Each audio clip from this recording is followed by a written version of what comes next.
Okay, Rich, I think we are good to go. Awesome. Well, hello, everybody. We at the USAEL are excited to kick off today's edition of Careers in Esports. And this is episode 14 in our recurring series that aims to provide students, educators, and esports enthusiasts with a unique opportunity to explore various jobs and career pathways in esports. That's right, Peter. And you all should know the deal by now. Every month, we talk to a different expert from the world of esports and gaming. The roster includes professional players, coaches, game developers, tournament organizers, and others to give our listeners firsthand insights and expert advice on pursuing a career in the gaming industry. Our guest list is full of industry veterans stemming from companies and organizations that have established a significant presence in the space, with Blizzard Entertainment, Riot Games, Bungie, and Loadscreen, just to name a few.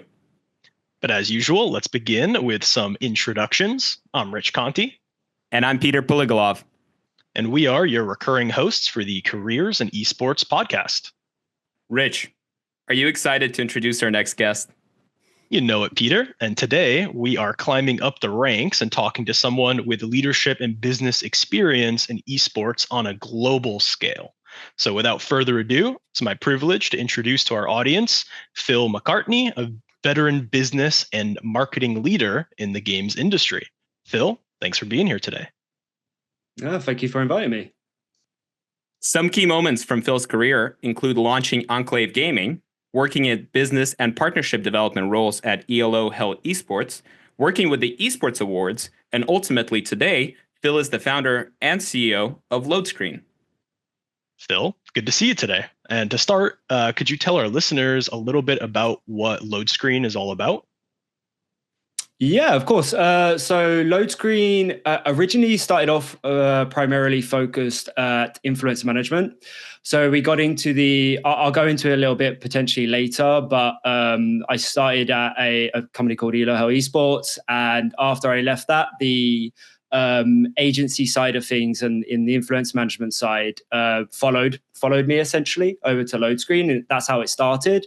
And then after that, I continuously kept getting clients from the production space to come over, asking me if, hey, did I still do production? I was like, yeah, of course. And that's how we then started to get into that space. So I would now describe Loadscreen as a media agency and an influencer management agency, and those things can work very separately or they can work together. Absolutely. Well, speaking media, esports, and gaming, let's go ahead and jump right into our first question. Phil, what role has gaming played in your life? Kind of where did it start and how did it evolve?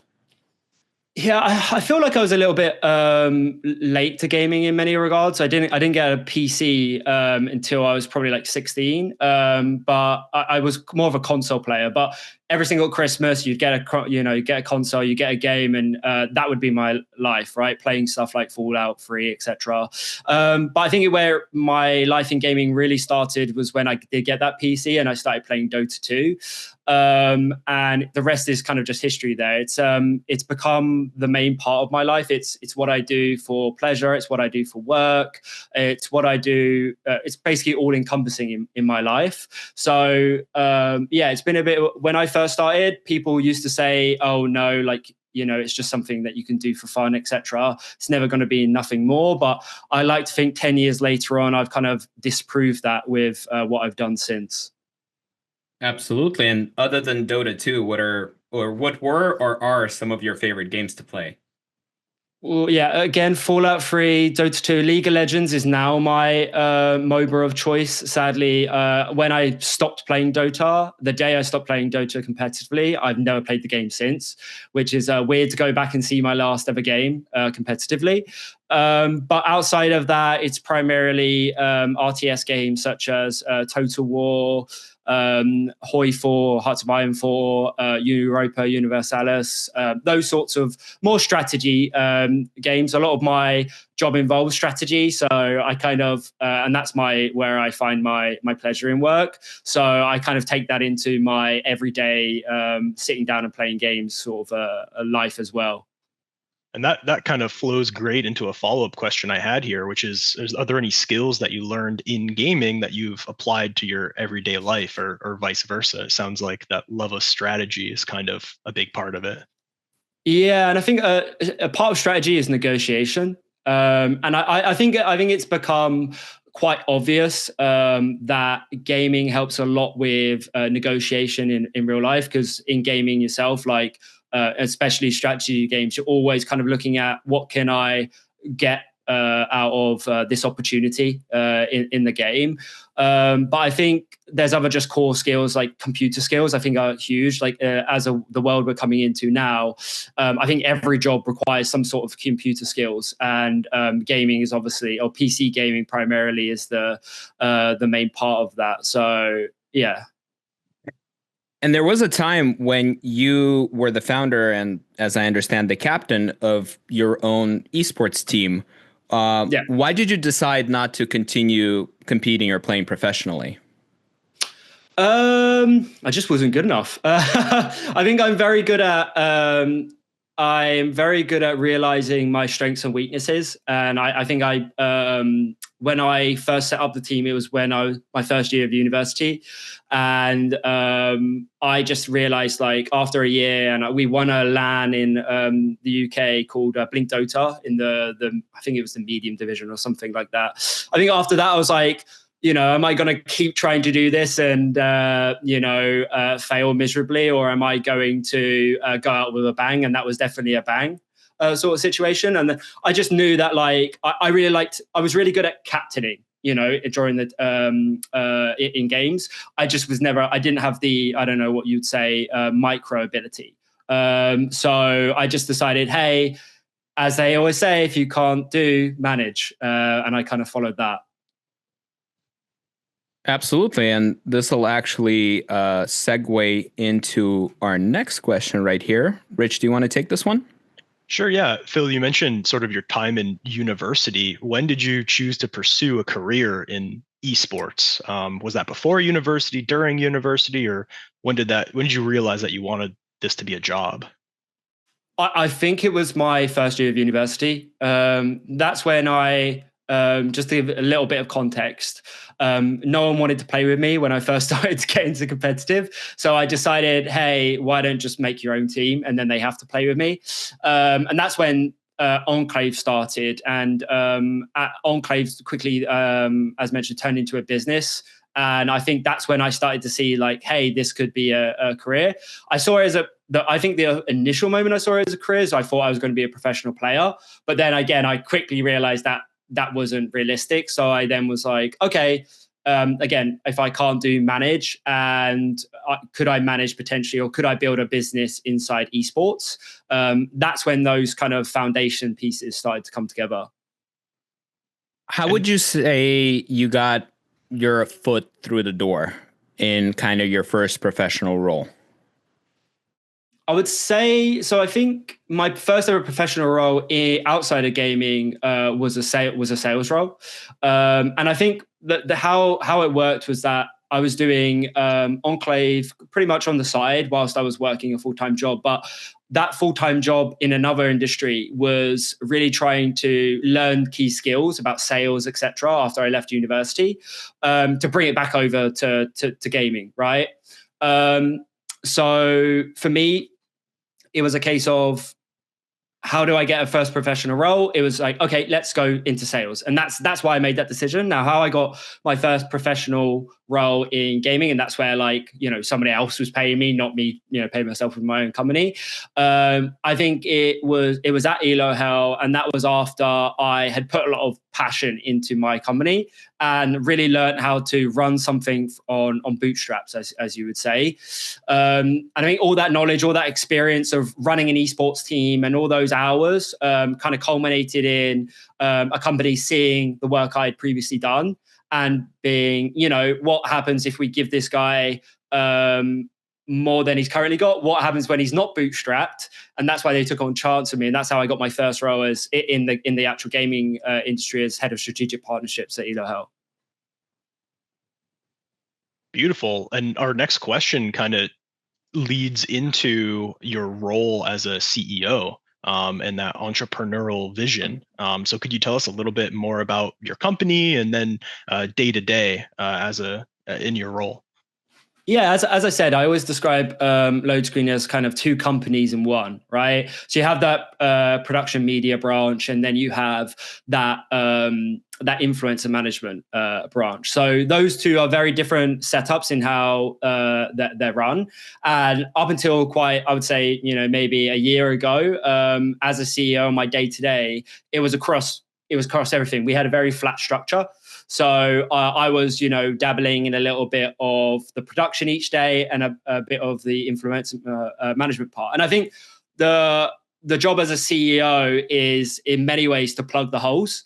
So you have, your team doing what they're assigned to do, but your job is to be across everything and figure out, okay, what's not working effectively? Where can I provide a little bit of more assistance, right, to get things moving? And that was my job. So it could have been, the production team, we have an opportunity, we have a production, we need staff. Okay, I'll go hire the staff. I'll go figure out who those individuals are, get them, vet them, negotiate with them, contract them, then pass them back over to our producers to then, work with them. On the influencer side, it could be, okay, we need to sign more influencers exclusively. I'll go out there and I'll start talking to people, right?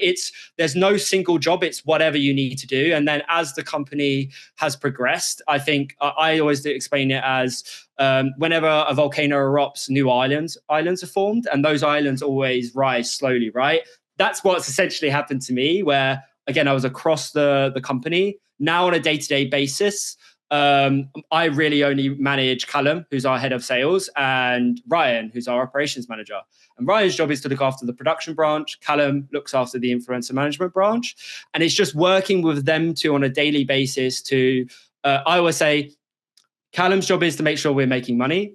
Ryan's job is to make sure that we're policy is down and the actual teams are all functioning. My job is to make sure that all the decisions we're making on a macro sense making us head in the right direction, right? So that's what I would say the day-to-day is. It evolves, but essentially wherever you're needed, that's where you go. It starts to really become challenging when you are no longer needed. That's what I would say. Because then you're like, okay, what do I do now? Because everything's running effectively. Absolutely. And I think a lot of our listeners would be curious to know, what are some differences between working for somebody else's company as opposed to starting and leading your own? Control, and I would say what you control and effort. I would say the two big things. I think a lot of people on a day-to-day always, at their jobs think, oh, if only I was in control of this, I would be able to make change, right? I think the one thing of having your own business is that you do have complete control, right? And then the second thing in terms of effort, I think, again, as an employee, you're working for a company. A lot of the times, the extra work that you do, there's minimal benefits to that, right? There are other ways, commission, etc. But again, you're not getting the long-term success out of the company. I think owning your own company, every hour, every minute, every second you put into it, it goes towards your future, right? It's kind of like, in a way, what's the difference between renting and having a mortgage? Well, renting, you're paying someone else. A mortgage, you're investing in your future. It's the exact same with working for a company as opposed to actually owning a company. At the same time, would you recommend that students or people interested in working in the esports industry go through working at a few companies, get some experience before launching their own brand, launching their own company, as opposed to jumping into that right out the gate? Yeah, yes and no. No, in the sense of everyone moves at their own pace, right? And entrepreneurs, etc., never discourage them for doing what they think is right if they have that entrepreneurial spirit. But in the majority of cases, and even for those entrepreneurs, probably yes. I started Loadscreen again when I was in my first year of university. Looking back at it now, really smart decision. But at the time, trying to do university and run a company wasn't the smartest decision. And I think I took a an approach that worked out for me, but it's not the approach that will work out for everyone. So I do think it's best that most people get a bit of experience, and in any industry, and I would say varied experience. Don't stick to one thing. As I said, running a company and being a CEO, you do multiple things, right? So you kind of need to get that experience in multiple different companies in many different positions. So yeah, I'd probably do that first. But again, everyone moves at their own pace. It's just when you feel ready to be able to take that role as a leader. Awesome. Very well said, Phil. And I liked the volcano and island analogy earlier. I thought that was very beautiful. It's one I've come up with recently, so I'm going to start using it as much as possible.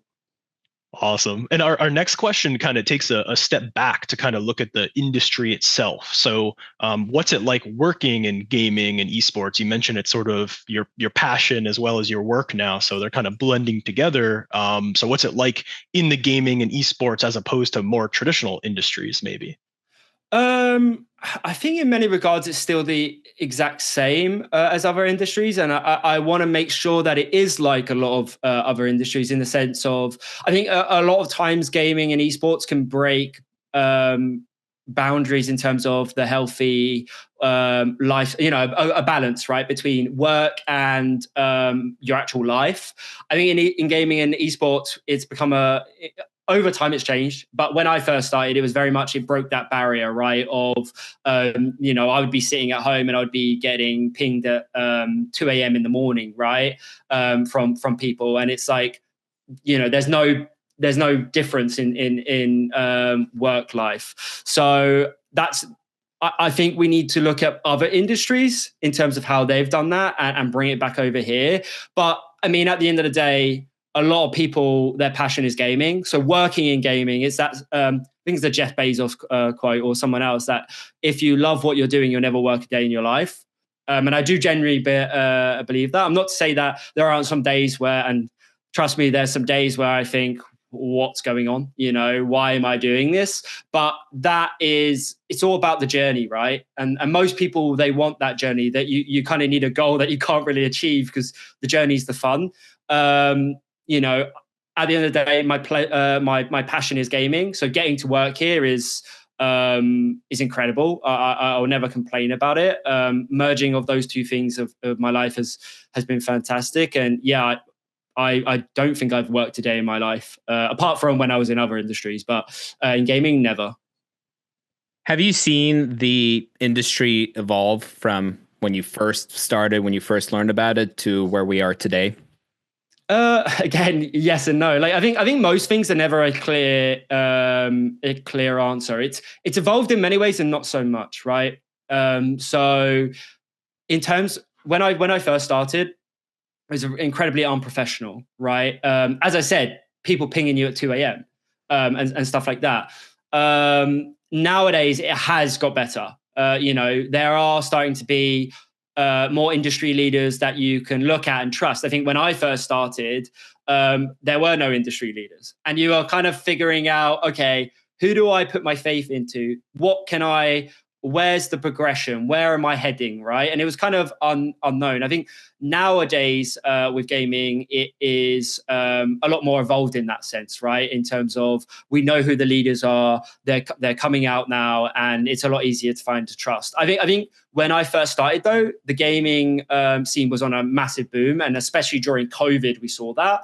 I think now we're just at a point where we had a boom in COVID, and now things are just resettling, balancing, I would say. But it's evolved in that sense. But in other ways, there are still, with stuff like crypto, blockchain, you're seeing a lot of, what's it recently, the Hop Tour meme, rug pull, as it is. The industry in that sense is like unregulated. And I think esports and gaming is still in this weird stage of governments are trying to figure out how to regulate it and what's the best way to regulate it. So you still have situations like, I don't know if you've seen recently the stuff with Into the Breach, which is an esports team, but you still have those situations because there is not as much regulation, right? So it's progressed a little on some fronts, but it's kind of that 2 steps forward, 1 step back at the moment, but we're getting there. In the 10 years, I have seen progression. I'm thankful to say. And Phil, kind of related to the emerging technologies that you were mentioning a second ago, have you seen the esports industry or even your company start to use AI in any interesting ways?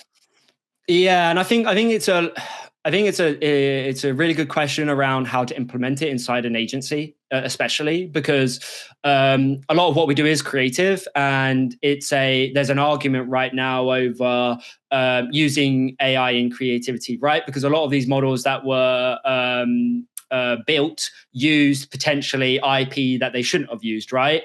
I think we're just looking at it as a company as like, how doesn't it? We don't want it to take over creation. We want it to assist creation. And I'll give you a great example. A lot of the stuff we do internally in terms of our bespoke overlays for our broadcasts, that's all in a back end, and we have to do a lot of coding to get those overlays correct. Our engineers don't use stuff like ChatGPT and other tools to give them like the actual tool itself or what they need. They just help it, assist it in the coding. Hey, can you just give me the code to do this? And it gives it, and then you have to verify that code, etc. But it still is helpful. And then even on my day to day, I'll be like, hey, I want to write a job description. ChatGPT, hey, can you just quickly, give me that template instead of me trying to have to go figure out. It's like, how does AI and how do these other tools speed up us as a company? But we want to make sure it doesn't take over the actual actions we are doing, just to help assisting them along. Absolutely. And jumping into our next question and kind of reflecting back on what you talked about today, what should students focus on to pursue a career in esports business or leadership? I was thinking about this a little bit, and I was like, I think in terms of like broadcast, people would say, oh yeah, well, obviously you've got to, go do some courses to learn computer skills to be able to do broadcast. Or if sales, you need to go do something that will teach you how to, be critical, and also some sales techniques, et cetera, et cetera. I think though that something that everyone can do before even they get to that stage is learn networking techniques. Because whether you're a tournament operator, whether or not you're a technical director or observer, whatever, you're going to get work via networking. That's the be all and end all. So if you have opportunities to go to networking events, if you have opportunities to speak at events, or I even when I was younger, I knew I was going to. I always wanted to run companies, so I knew I had to kind of learn leadership skills and learning how to speak in front of people. I was like, okay, let me do drama. And I acted for a little bit. I'd never do it today. I'm terrible, but I just wanted to get comfortable with being on stage and being in front of people. I think any opportunities that teaches you or something that will help you focus on developing those personal skills is something you should do, and that will assist you in whatever you are doing, not just the specific things that you want to do. Those obviously you're going to have to learn those, but just make sure that you are someone that people can talk to.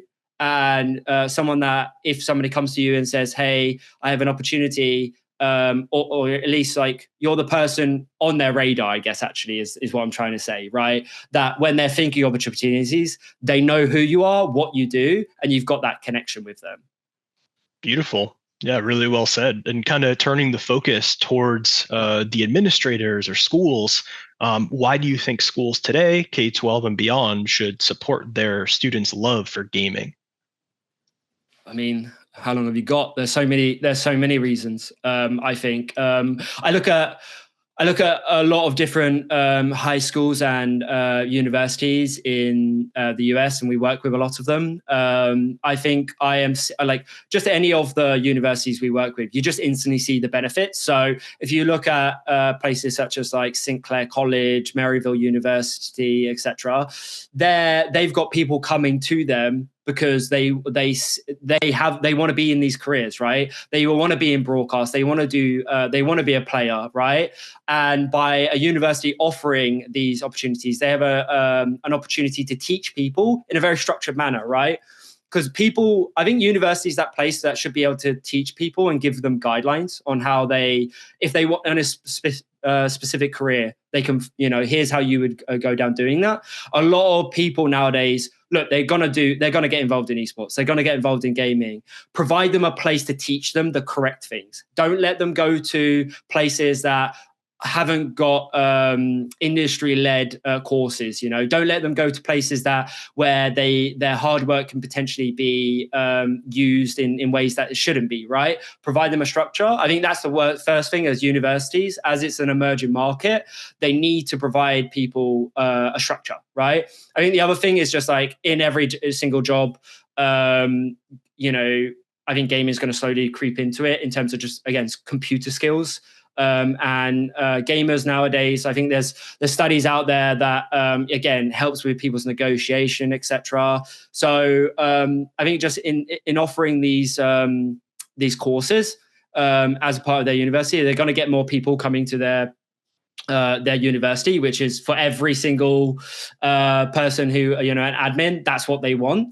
But I think it's just naturally that these skills that you're going to teach them will be able to be used in other areas, right? I went to university to do history and politics. The thing that it taught me is how to critically think, and that's helped me in my job now, right?